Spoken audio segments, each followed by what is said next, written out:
preguntar algo, puedes. Y así vamos a empezar. Muy bien, oremos. Padre Santo, damos gracias por el día de hoy y por poder tomar este tiempo juntos para abrir la palabra. Pido que guíes nuestro entendimiento de lo que vamos a estudiar y que, una vez más, no solamente leamos la palabra para saber lo que dice, sino que escuchemos la palabra para hacer lo que nos dice. Esto lo pedimos ahora en el nombre de Cristo. Amén. Bien, estamos en Apocalipsis, estamos mirando, hemos visto las cosas que ves. Juan describe ese encuentro con Cristo que tuvo en la isla de Patmos. Luego después, las cosas que son, y entonces Juan narra el mensaje de Cristo para las 7 iglesias de Apocalipsis y pronto llegaremos a las cosas que serán, o sea, las cosas futuras que veremos a partir del capítulo 4. Pero estamos todavía en el mensaje a las iglesias y yo voy a compartir ya la pantalla para que podáis ver. Y voy a volver atrás aquí al plano para que veamos ese plano de las iglesias. Y entonces aquí tenemos las 7 iglesias. Tenemos Pérgamo. Si me permite coger esto. Vale. Ahora sí, creo. Bien, tenemos, bueno, debería empezar aquí por Éfeso, que no me está haciendo lo que quiero que haga. Bueno, eso tampoco es lo que quería. En fin. Tengo que intentar aprender a hacer esto porque...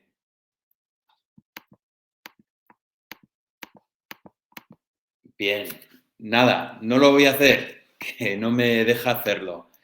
Tenemos primeramente la iglesia de Éfeso y nosotros vimos que esta iglesia era una iglesia buena y sin embargo habían dejado su primer amor.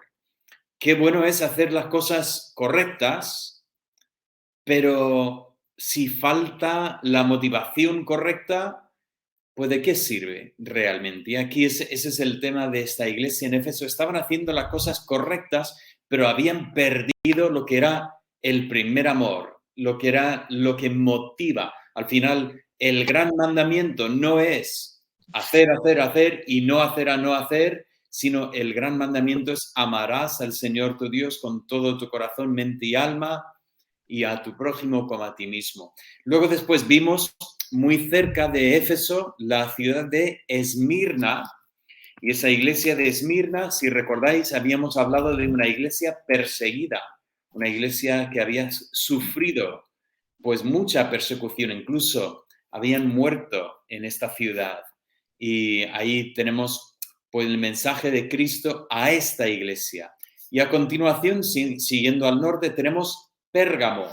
Y esto también vimos la semana pasada. Pero Pérgamo era una ciudad donde hablamos de una iglesia tolerante.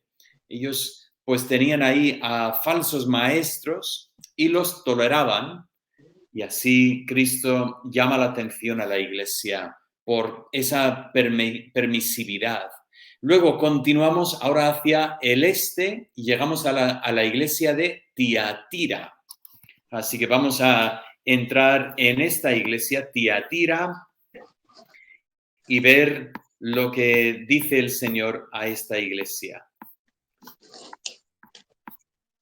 Muy bien, estamos aquí en la página 13. La iglesia de Tiatira. Bien, vamos a primeramente empezar con la lectura, así que voy a pedir si alguien nos puede hacer un favor y leer pues lo que dice el Señor a la iglesia de Tiatira. ¿Tenemos algún voluntario? Yo mismo, si queréis. Vale, muy bien, Natán. El pasaje entero, ¿no? Hasta el 29. Sí. Ven. Y escribe al ángel de la iglesia en Tiatira, el Hijo de Dios, el que tiene ojos como llama de fuego y pies semejantes al bronce bruñido, dice esto: yo conozco tus obras, y amor, y fe, y servicio, y tu paciencia, y que tus obras postreras son más que las primeras. Pero tengo unas pocas cosas contra ti, que toleras que esa mujer, Jezabel, que se dice profetiza, enseñe y seduzca a mis siervos a fornicar y a comer cosas sacrificadas a los ídolos. Y le he dado tiempo para que se arrepienta, pero no quiere arrepentirse de su fornicación. He aquí, yo la arrojo en cama y en gran tribulación a los que con ella adulteran. Y si no se arrepienten de las obras de ella, y a sus hijos heriré de muerte, y todas las iglesias sabrán que yo soy el que escudriña la mente y el corazón. Y os daré a cada uno según vuestras obras. Pero a vosotros y a los demás que están en Tiatira, a cuantos no tienen esa doctrina y no han conocido lo que ellos llaman las profundidades de Satanás, yo os digo, no os impondré otra carga, pero lo que tenéis, retenedlo hasta que yo venga. Al que venciere y guardare mis obras hasta el fin, yo le daré autoridad sobre las naciones, y las regirá con vara de hierro, y serán quebradas como vaso de alfarero, como yo también la he recibido de mi Padre, y le daré la estrella de la mañana. El que tiene oído, oiga lo que el Espíritu dice a las iglesias. Aquí tenemos el mensaje para esta iglesia de Tiatira y notamos pues el mismo patrón que hemos comentado en los otros mensajes, pero primeramente vamos a entrar un poco a saber un poco sobre la ciudad de Tiatira. Tenemos este pequeño resumen que dice: edificada sobre una primera defensa de la capital, Pérgamo. O sea, si recordamos el mapa, Tiatira no está muy lejos de Pérgamo. Pérgamo era la capital de esta región. Entonces, Tiatira era como una línea de defensa para proteger a Pérgamo. Pues Tiatira era en sus principios una colonia militar, o sea, por así entendemos esa defensa de Pérgamo, pero más tarde llegó a ser un centro importante de mercancía y por tanto de muchos gremios. Los gremios lo podemos comparar con los sindicatos de hoy en día, aunque muy diferente, como veremos en un momento. Era conocida por su lana negra, tela de color lila y bronce. Bueno, empezamos con el medio, la tela de color lila. Obviamente el tema de los colores, hoy en día nosotros podemos producir fábrica, o sea, tela de todos los colores y además de forma muy barata, pero en el mundo antiguo era mucho más complicado. Y entonces conseguir colores fuertes, así vivos, era pues muy complicado y era también una cosa muy... ¿Tienes una pregunta o no? Vale. Sí, dime. E igual tienes que encender el micrófono. Sí.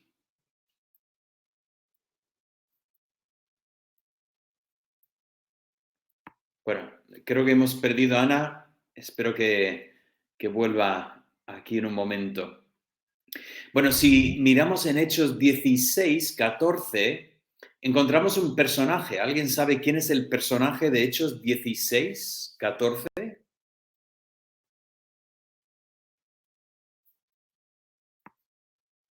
¿Liria? Era Sí. madre de un rey, una reina de Israel, ¿no?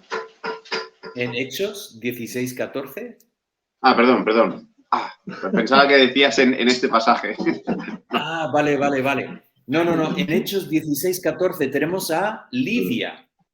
Lidia nos dice que era de Tiatira y nos dice que precisamente era vendedora de tela, que hacía vestidos. Entonces, qué curioso, era de Tiatira ella y ella, pues, como conocía a la gente de esta ciudad, pues ella trabajaba, pues, vendiendo esa tela que era tan famosa. Entonces, bueno, tenemos una conexión con una cristiana antigua, aunque ella no vivía en Tiatira, ella vivía en Filipos, o sea, cuando Pablo visitó a los filipenses, eso es donde conoció a Lidia. Así que bueno, tenemos esto. Por cierto, estaba viendo un vídeo hoy sobre la ciudad de Tiatira y lo que me decía el vídeo es que era una curiosidad del agua, que el agua ahí en Tiatira tenía pues muchos minerales y gracias a estos minerales eso es lo que les permitía crear esa fábrica, esa tela de color tan vibrante. Bueno, notamos también que juntamente con esa tela de color lila tenían una lana negra, que era también muy famosa, y curiosamente también el bronce. Ahora digo curioso, ¿por qué curioso? Pues si volvemos atrás un momento, notamos algo curioso sobre este pasaje. Notamos, por ejemplo, en el... Ahora tampoco me va a funcionar. A ver. Notamos que cuando Cristo aparece con los pies semejantes al bronce bruñido. Qué interesante que para los de Tiatira pues tenían pues bronce. Eso era uno de los productos que tenían en su tierra y Cristo aparece con los pies semejantes al bronce bruñido. Por cierto, también le llama el Hijo de Dios. Y ahí en esta ciudad tenían un templo que era un templo pagano para el Hijo de Dios. Pero ¿quién era el Hijo de Dios para ellos? No era Cristo. Era el Dios Apolo. Tengo aquí escrito término que hacían referencia a Apolo.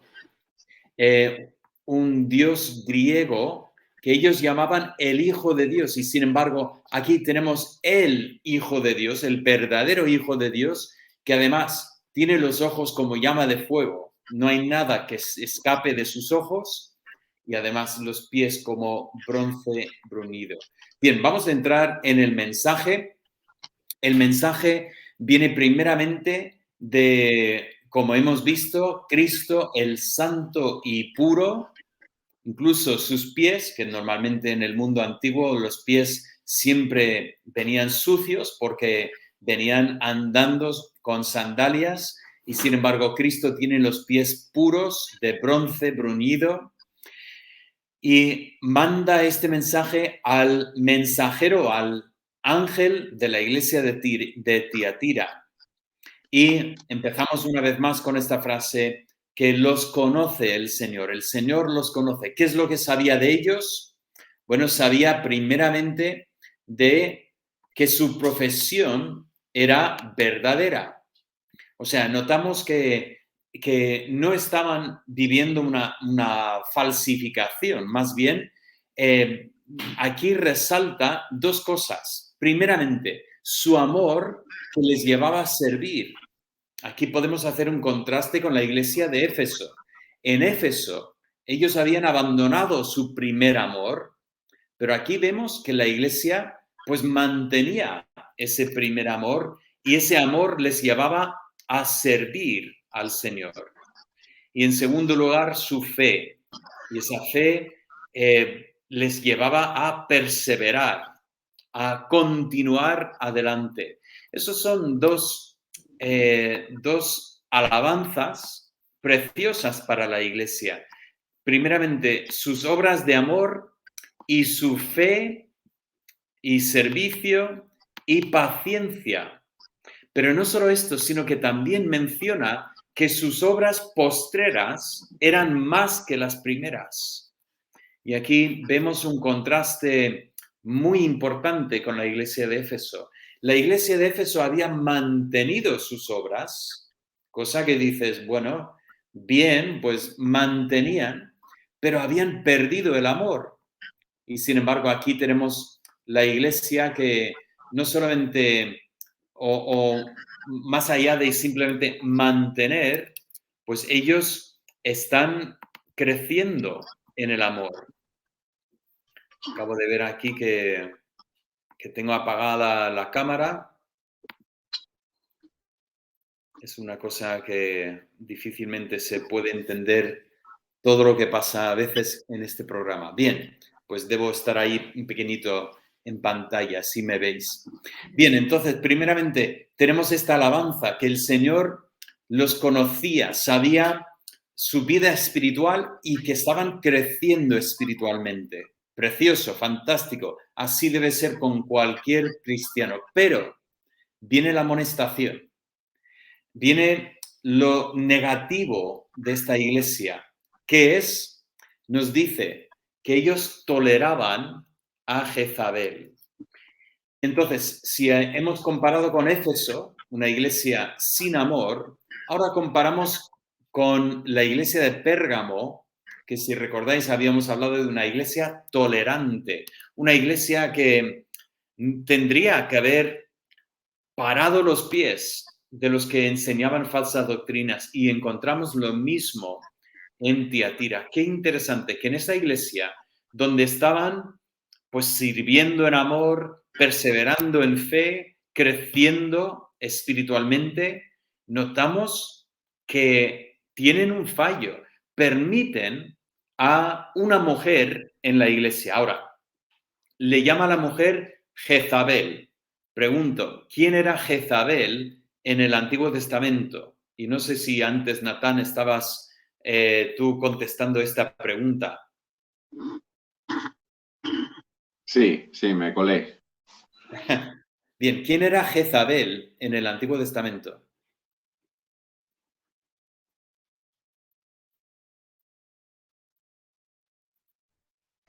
Bueno, había dicho, era reina, pero y también madre de un rey. Tomó ella el reino, ¿no? Usurpó el reino, si no me equivoco. Bueno, Jezabel no llegaba realmente a tomar el reino. Más bien es que hay veces que notamos que su marido, pues un poco le dejaba a ella demasiada influencia sobre el reino. ¿Quién era su marido? ¿Alguien se acuerda de cómo se llamaba el marido de Jezabel? Arantxa dice Acab, es verdad. Yo estaba pensando en otra reina, en Vale, otra mujer. Acab. exactamente. Estabas ¿No era la de Elías pensando en... que persiguió a Elías? Exactamente. Ella es la que persigue a Elías. Se lo quiso matar. Exactamente. Sí, sí. Jezabel es la esposa de Acab. Y entonces, cuando en el Antiguo Testamento el nombre Jezabel es sinónimo con la maldad. Es una mujer que no era de Israel, era de Tiro, de un reino pagano, y Acab se casó con ella. Pero ella trajo a Israel la adoración a Baal. Entonces, esa Jezabel tenía 400 profetas que decía que comían a su mesa. Ahora, tenemos que entender, si estos profetas comían a su mesa, ¿quién estaba pagando el salario de estos profetas? Bueno, dices Jezabel, pero El pueblo. el pueblo. O sea, estos eran funcionarios, estos profetas. Y entonces ella está metiendo, no solamente en Israel había ese culto falso a los becerros de oro, que recordáis que Jeroboam estableció 2 becerros de oro, sino que ahora añadimos ese culto a Baal, cosas que entendemos incluso son terribles, cosas como el sacrificio de los bebés, de los niños. Entonces, Jezabel es un nombre sinónimo con la maldad. Ahora, ¿por qué habla de Jezabel ahora en Apocalipsis, en el Nuevo Testamento, tan alejado de quién era el personaje de Jezabel en el Antiguo Testamento? Bueno, obviamente no es la misma mujer, más bien utiliza ese nombre Jezabel como como un término para denominar a una persona que sigue una serie de comportamientos. Ahora, ¿qué sabemos de ella? Pues vemos aquí, primeramente, pretendía ser profetisa. Es interesante que en ningún lugar de la Biblia tenemos este lenguaje bíblico para, por lo menos para el Nuevo Testamento. Sí que en el Antiguo Testamento encontramos un par de sitios donde encontramos una profetisa, pero en el Nuevo Testamento no es que una mujer no pueda anunciar el mensaje de Dios, pero es que Dios ha establecido que en su iglesia no es su voluntad que una mujer tome una postura de autoridad sobre un hombre. No es que los hombres son mejores que las mujeres o que las mujeres son inferiores a los hombres. No es este el tema, sino que en el orden establecido por Dios, Dios estableció la responsabilidad de enseñar a un pastor. Y aquí tenemos en la iglesia una profetisa. Es interesante notar cómo Jezabel tenía sus profetas. Ella tenía estas personas que pues, controlaban la vida espiritual de las personas y es lo que se vincula aquí. Continuando aquí, dice, enseñaba, incluso pongo la palabra, seducía a los siervos de Dios a ir en contra de los mandamientos de Dios. Incluso en los días de Jezabel encontramos este pensamiento. Ella estaba intentando manipular y controlar a los profetas de Dios. Hace un momento Patricia mencionó el tema de Elías. Es Jezabel que consigue que Elías huya por temor de su vida. ¿Por qué? Porque estaba intentando manipular a los siervos de Dios en contra de los mandamientos de Dios. Y aquí es lo que tenemos en la iglesia. Una mujer que estaba intentando controlar la iglesia, hacer que la gente hiciera lo que dijera ella, e incluso llegaba aquí lo más grave, dice, enseñaba las profundidades de Satanás. O sea, lo que realmente ella enseñaba eran doctrinas que ella pretendía enseñar como profundidades, pero realmente aquí Cristo desenmascara como realmente doctrinas de Satanás. Ahora, ¿qué era lo que enseñaba esta mujer? Si recordáis, si volvemos a este pensamiento, había muchos gremios en la ciudad y ahora vamos a conectar este pensamiento. ¿Qué pasa con estos gremios? Bueno, los gremios estaban muy vinculados a lo que era el culto a los dioses, ahora Dios con minúscula. Entonces ellos iban al templo de Apolo para celebrar sus comidas de gremios, para tomar decisiones de su oficio, y allí en los templos pues practicaban todo tipo de rito, en algunos casos pues cosas que podríamos decir, bueno, vale, pero en otros casos claramente inmoralidad. Problema, una persona se convierte a Cristo, ¿qué es lo que pasa? Bueno, en otra iglesia, en otra ciudad, igual los mataban. Si recordamos la situación de la iglesia de Esmirna, ahí la iglesia pues sufría persecución, pero aquí no era una amenaza de vida y muerte, más bien lo que era echarles del gremio. Oye, si tú no vienes al templo, no puedes participar en el gremio y si no estás en el gremio, no trabajas, pierdes el trabajo. Entonces, igual lo que tenemos aquí, lo que podemos suponer es que esta mujer Jezabel realmente enseñaba una postura de acomodarse a la situación. Oye, si hay que ir al templo para mantener el trabajo, pues vas al templo, no pasa nada. Tú vas al templo, estás allí y total, no abres mucho la boca y ya pasas desapercibido, pero por lo menos sigues trabajando y sigues ganando bien. Y esto parece ser lo que hacía esta mujer Jezabel y por eso le compara a Cristo con aquella reina malvada del Antiguo Testamento. pero el mensaje de Cristo es un mensaje para ella. ¿Qué es lo que dice para esta profetisa, supuestamente profetisa? Pues ella y sus seguidores pues habían tenido una oportunidad para arrepentirse. Cristo les dio la oportunidad para reconocer por dónde estaban yendo, lo mal que estaban y así arrepentirse. Pero vemos que ellos habían ignorado esta oportunidad por completo. No habían prestado atención a lo que Dios la oportunidad que Dios les había dado. Por lo tanto, viene el juicio, un juicio con gran tribulación. Nos dice aquí que ella sería arrojada en cama. No estamos muy seguros exactamente de lo que significa esto, pero mi forma de entender eso es que aquí estamos hablando de la cama de la enfermedad. O sea, ella sufriría unas consecuencias. O sea, Dios la juzgaría mediante una enfermedad y luego después no solamente sufriría ella ese juicio de Dios, sino que sus seguidores incluso serían heridos de muerte. Así que entiendo que Dios dice que Él castigará a esta mujer, su juicio viene pronto. ¿Por qué? Porque Dios, he puesto aquí, justificará su nombre delante de sus hijos. Dios demostrará definitivamente que ella no le pertenecía a Él. Ahora, es importante recordar que cuando hablamos de la presencia de la maldad en el mundo, nosotros siempre esperamos, claro, que caiga un rayo de Dios para fulminar a una persona que está haciendo lo malo.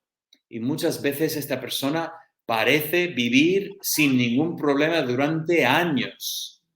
Pero debemos entender, como hablamos el domingo, que esa es la paciencia y la misericordia de Dios dando oportunidad, como vemos aquí, para arrepentirse. Pero si no viene el arrepentimiento, viene detrás el juicio. A veces este juicio llega en esta vida, pero otras veces, si no llega en esta vida, una cosa es segura, ese juicio llega claramente y llegará justo después en el gran juicio delante de Dios. No habrá maldad que no sea corregida, que no sea castigada, que no sea tratada ahí en el juicio final. Bueno, en este mensaje para esta iglesia, interesante es que cuando llegamos a la corrección, en los versículos 24 y 25, leemos, pero a vosotros y a los demás que están en Tiatira, a cuantos no tienen esa doctrina y no han conocido lo que ellos llaman las profundidades de Satanás, yo os digo, no os impondré otra carga, pero lo que tenéis, retenerlo hasta que yo venga. Ahora, dice, no os pongo otra carga, pero realmente lo único que está diciendo es que debéis dejar de tolerar que esa mujer siga adelante la iglesia. Aquí es el momento en que la iglesia tendría que reconocer la falsa doctrina y separar la falsa doctrina de la correcta doctrina. Y aquí Dios llama al pueblo que no había seguido tras esta mujer a dejar de tolerarla, a no permitir que ella siga adelante enseñando doctrinas que son falsas. Y la súplica les anima a retener hasta que yo venga.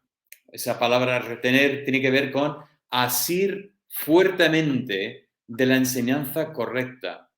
O sea, no permitir que esta mujer enseñe la doctrina falsa, pero realmente llegar a agarrar fuertemente a la enseñanza correcta. Y aquí viene con esa fórmula que tenemos en todas las cartas. El que tiene oído, oiga. Dios quiere que todos prestemos atención a lo que está diciendo a esta iglesia, porque nosotros también podemos necesitar este mensaje, esa importancia de la pureza de doctrina. Fijaos que estamos hablando de una iglesia todavía dentro del primer siglo, Todavía viven personas que habían estado con Jesús en esta tierra, entre ellos el mismo apóstol Juan. Y sin embargo, la falsa doctrina ya está entrando en la iglesia y ya vemos iglesias que están desviándose de la doctrina falsa. Es interesante. Hoy en día hay falsos maestros, hay profetisas que realmente están enseñando doctrinas de Satanás, pero no es ninguna cosa nueva. Es lo que ha existido durante 2000 años. Satanás ha estado atacando la iglesia de la misma forma. Y nosotros tenemos que hacer lo mismo que vemos aquí. Tenemos que retener hasta que Cristo venga. Tenemos que mantener la doctrina correcta y no dejarnos desviar por otras doctrinas que nos parezcan más fáciles, más provechosas, más, no sé, algún beneficio para nuestra vida. Cuidado, la doctrina pura que Dios nos ha dado, tenemos que mantenerla. Y para el que vence y guarda esa doctrina de Dios, Cristo aquí promete autoridad sobre las naciones. Interesante, lo mismo que había prometido en Mateo 5:4 en las bienaventuranzas. Bienaventurados los pobres, porque de ellos es el reino, los mansos, porque ellos heredarán la tierra. Es el pensamiento de tener autoridad sobre las naciones. Y aquí vemos esa estrella de la mañana, que lo vemos aquí en este versículo, y le daré la estrella de la mañana. ¿Qué es esa estrella de la mañana? Pues es una frase que encontramos también en 2 de Pedro 1:19 y entendemos que hace referencia a Cristo. Y entonces les promete que Él mismo sería para ellos. Gran promesa, importante promesa. Aquí voy a llamar esto, he añadido esta frase aquí, una iglesia infiltrada. Tenemos aquí el peligro de una iglesia infiltrada, una iglesia que permite que el error entre dentro de su seno y deja de luchar contra ese error. Muy bien, vamos a continuar y vamos a hablar de Sardis también en esta tarde. Esa siguiente iglesia en la lista.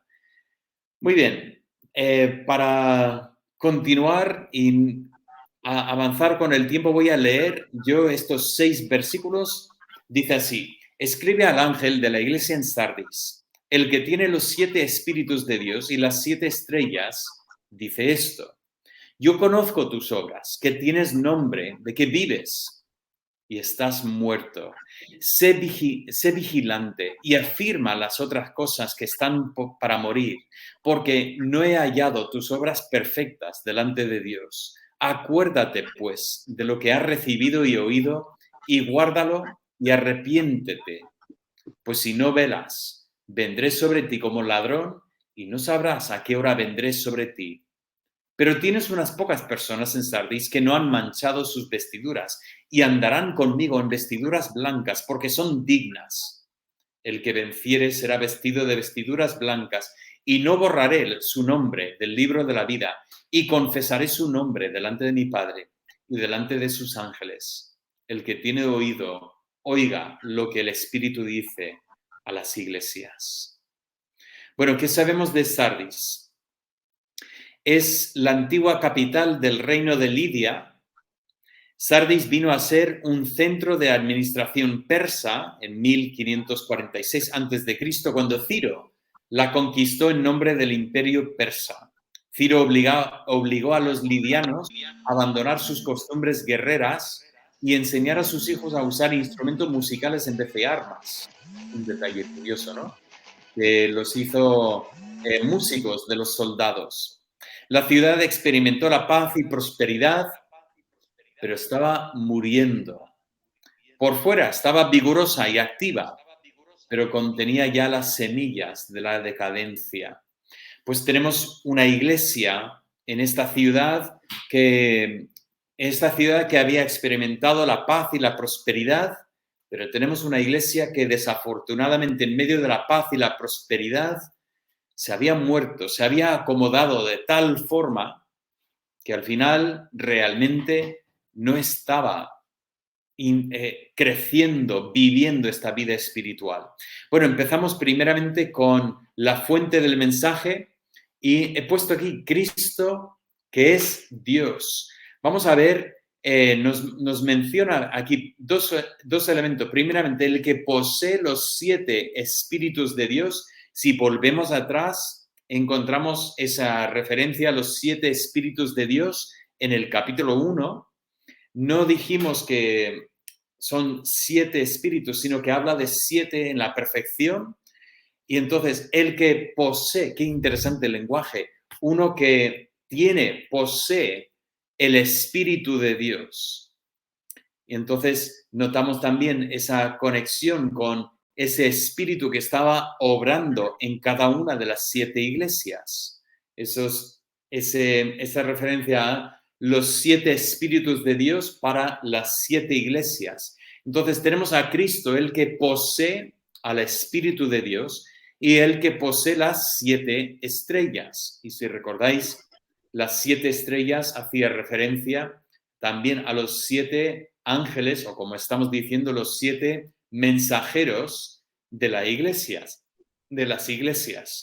Entonces, viene esta comisión, escribe al mensajero de la iglesia de Sardis lo que Cristo dice. Y donde empezamos con la alabanza y donde en otros sitios hemos visto cosas muy positivas sobre la iglesia, aquí encontramos algo que no llega a ser realmente una alabanza.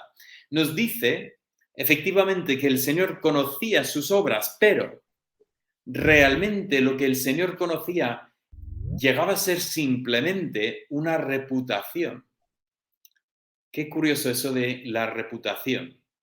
Podemos llegar a tener una buena reputación y desde luego es bueno tener una buena reputación, ¿no? Tener una reputación buena debe ser algo que busquemos tener. Y sin embargo, aquí realmente lo que encontramos es que su reputación realmente no concuerda con la realidad. O sea, tenían reputación de ser una iglesia viva. En algún momento habían tenido un testimonio fuerte, habían tenido pues un testimonio fuerte para el Señor.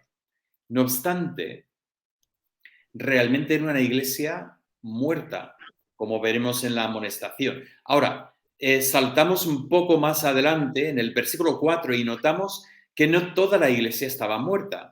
Sí que había unos cuantos. O sea, en una iglesia, no sabemos el tamaño de estas iglesias, pero igual no eran iglesias de miles, igual eran iglesias de decenas y posiblemente centenares. Y en esta iglesia, aquí Cristo dice que hay unos cuantos que sí que mantienen su testimonio, sí que son realmente puros al Señor. Pero viene la amonestación para los primeros, los que tienen la reputación. ¿Qué dice Cristo para ellos? Estaban muertos o, por lo menos, a punto de morir. ¿Qué dice aquí? Dice, estás muerto, y luego dice, afirma las cosas que están para morir. O sea, han muerto ya. O sea, la iglesia es una iglesia muerta. La mayoría de la iglesia son muertos y los que no, pues muchos de ellos están a punto de morir. Y realmente, si no se hace nada, estos también van a seguir el mismo proceso, van a estar muertos. Nos dice que sus obras no estaban perfectas ante Dios. O sea, estaban muertos o a punto de morir y sus obras no estaban perfectas delante de Dios. Ese mensaje que está aquí para decir a la iglesia, tus obras vale, sé vigilante y afirma las otras cosas que están para morir, porque no he hallado tus obras perfectas delante de Dios. Cristo mira lo que estaban haciendo en esta iglesia y dice, lo que estáis haciendo no es lo que realmente busco yo. Una vez más, ¿qué hacían en esta iglesia? Pues estoy seguro que se juntaban los domingos, estoy seguro que cantaban los himnos que cantaban los primeros cristianos, estoy seguro que hasta leían la palabra juntos. Igual participaban de la mesa del Señor, hacían estas cosas que han hecho todos los cristianos a lo largo de toda la historia del cristianismo. No obstante, esas obras no estaban perfectas delante de Dios. ¿Por qué? Porque Dios no solamente quiere que nos juntemos en la iglesia, Dios no solamente quiere que cantemos himnos, Dios no solamente quiere que leamos de la Biblia, Dios no quiere solamente que oremos, Dios no quiere solamente que participemos de la mesa del Señor. ¿Qué es lo que quiere el Señor? El corazón. Volvemos al problema de Éfeso. O sea, la iglesia esta es la iglesia de Sardis. La iglesia de Sardis es como la iglesia de Éfeso, pero un paso más allá. O sea, Éfeso habían abandonado su primer amor y ¿cuál será el resultado? El resultado será como en Sardis, una iglesia muerta. ¿Qué es lo que deben hacer? Pues viene esa corrección para la iglesia, esa corrección de despertarse, ese pensamiento de despertarse. Si recordáis, Cristo utilizó esa frase cuando habló de ir a ver a Lázaro. Dijo, Lázaro ha dormido y voy a ir a despertarlo. Claro, los discípulos dicen, pues si ha dormido, pues ya se despertará. Y Cristo al final tiene que decir, no, ha muerto. Y entonces Cristo va y lo resucita. Pues aquí viene el mensaje para esta iglesia de despertarse y vigilar, de realmente tener cuidado sobre lo que es este corazón, lo que busca el Señor, de buscar realmente fomentar ese amor que Dios está buscando. Ese esforzar lo que no se ha muerto ya, o sea, lo que todavía no ha muerto, realmente buscar fomentar esto más. También dice recordar lo que les había enseñado a hacer, lo que les habían enseñado y hacerlo. Esa obediencia, ese nuevo mandamiento que mandó el Señor, que os améis los unos a los otros, ese amor que es tan importante. Esto es lo que la iglesia debe buscar, volver a ese amor. Y finalmente nos dice arrepentirse.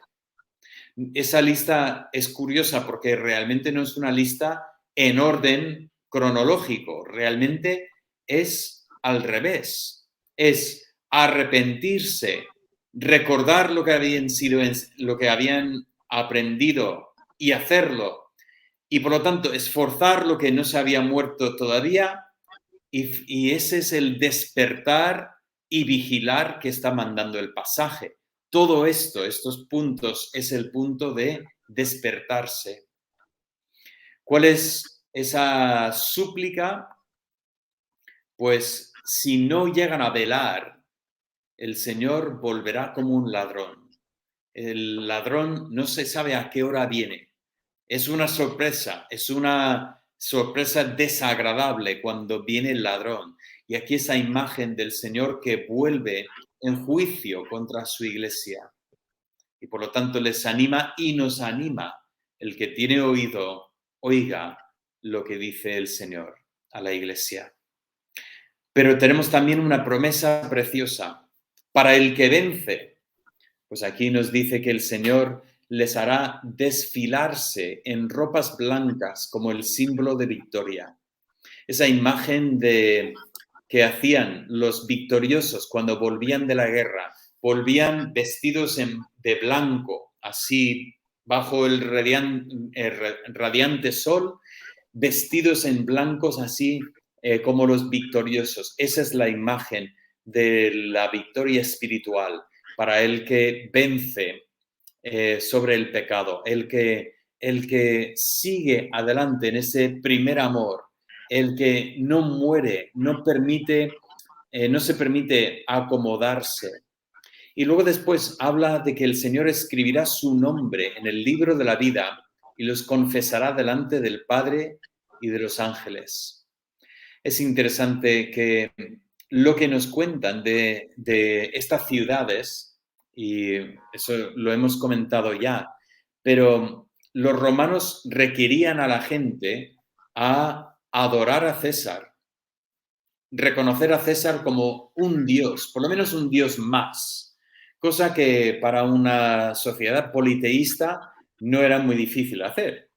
Pues decir que César también es un dios, vale, un dios más, pero para los cristianos eso era muy difícil hacer porque entendemos que solo hay un Dios. Entonces hay una cosa curiosa, que los judíos tenían una extensión de tener que participar en esta adoración a César. Por el arraigo, pues ellos estaban exentos de reconocer al César como Dios.